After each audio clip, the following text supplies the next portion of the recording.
The history itself, it's kind of complicated. Some say it grew a lot during the military dictatorship here in Brazil. Some say it was after some war, internal war in Brazil, where the exodus of the middle of the country, the interior of the country happened. And favelas are basically extremely dense communities and extremely underdeveloped communities around the suburbs of cities in Brazil. They go through very hard stuff. There's some nowadays that got pacified and are a little more easygoing and user-friendly, but the majority of them, it's not an easy life. From the situation in their houses to no sewage to the going up and down to hills, because they're usually on the hill part of cities, especially in Rio. So going up and down, it's not an easy task with anything, groceries, with everything.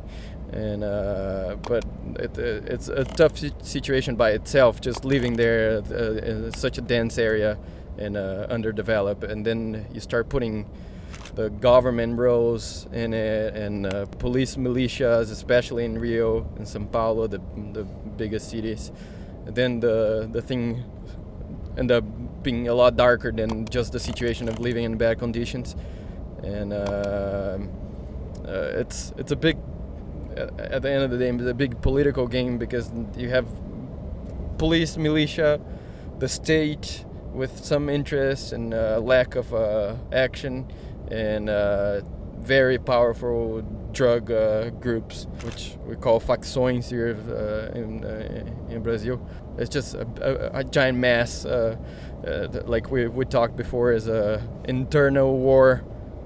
It's an organized mass, basically we're talking about Rio, organized mass. It's little wars going on. It comes from two sources or more, but the two main ones is the police going there trying to take over a big drug group, and they just move from favela to favela, taking over, and then favelas fighting against favelas, who sells most or who has the power in certain region. It's basically who suffers at the end is the good people that live there, that are in between these war zones. They're just trying to make a living, which is the majority of people in these places. They're just trying to live.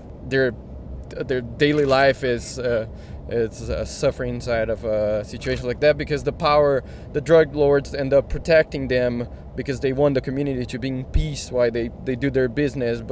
And the police also is trying to protect them, but trying to take over the gun lords or the drug lords. But so it becomes this big war where the middleman is there trying to live. Like we talked to the Uber guy, where he was like, dude, it used to be a military area where my dad lived, and we inherited the house, but nowadays it became a war zone. There's days that my wife says, hey, don't come home, because there's an operation going on. The police is trying to take over or something like that, and he got to stay on the streets until 4 a.m. until he can go home. So the crazy thing is, we experience a Rio completely different from there. Every time we've been there, we never experienced something bad like that. But it's right there. It's not like, oh, it's far away, it's on the other side of the country. Is at the same time they're there seeing probably the most beautiful city in the world. You're right behind you is a war going on. Also, the way they grew, they go up building on the top of each other, because the land is taken by it. It's not like legal land or anything like that. And the city end up moving that way because a lot of politicians end up getting money from it. They like the state that the state is in, and it has been working like that for a long time.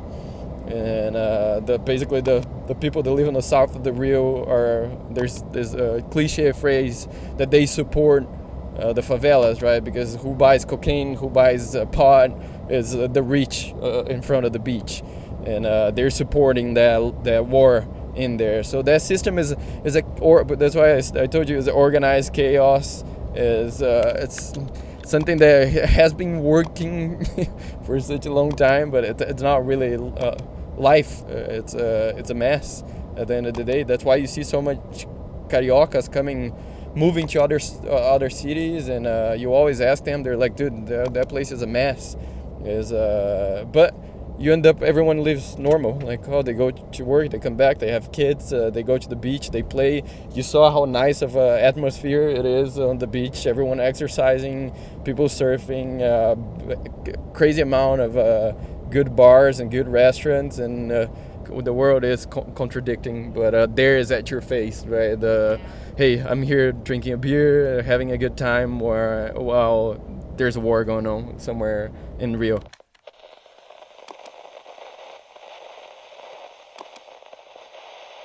You see the biggest favela in South America, Rocinha, which I don't know if it's the biggest anymore, but you probably have images of there. It's just a gigantic complex. It's one example where it became a city in there. Drug lords still exist there, but they became peaceful with UPP. It's a pacifier police that started actually, I think, on the Olympics when they came to Brazil. They took a bunch of favelas out. They implemented UPPs, which are pacifier police inside of the favela. A lot of these police became militias, and now they are acting like a mafia group inside of favelas. And it's a messy game there. 100% we're completely sheltered. Stuff that we never ever had to face 1% of what kids have to do. Just coming back to that story of the Uber guy. Oh, my kid learned how to ride a bike when he was 13 because I don't let him go out of the house. He doesn't play on the streets. It's you go inside of favelas, the guys have war, military gun and grenades and stuff like that. And again, I hate to talk like that because it sounds like you're going to a war zone, but you lived through it's not the reality there. It is the reality, but it's weird even to say, because you go there, you don't see that.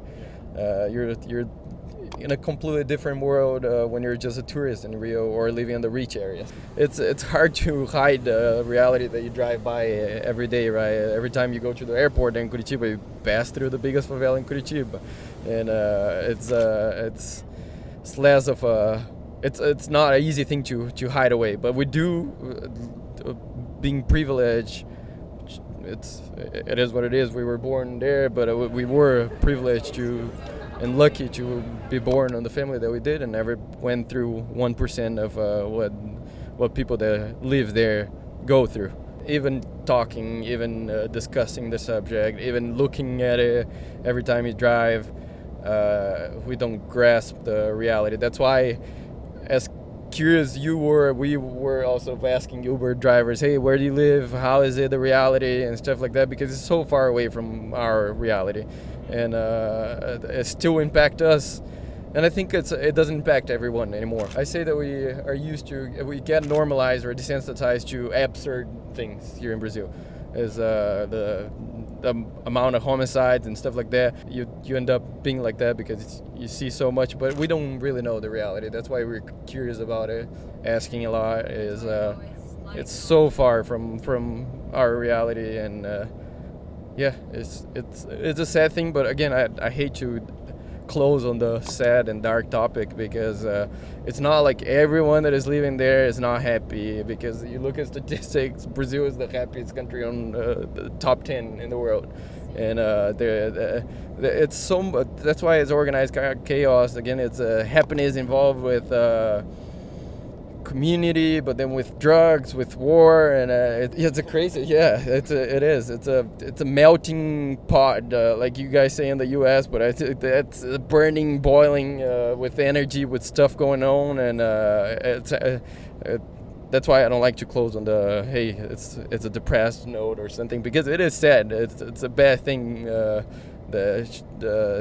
shouldn't happen. But again, there's happy people there, and you saw the favela.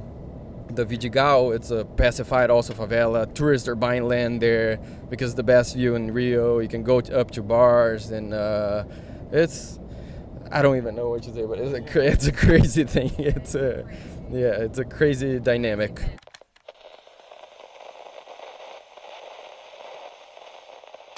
It's our third day in Rio de Janeiro.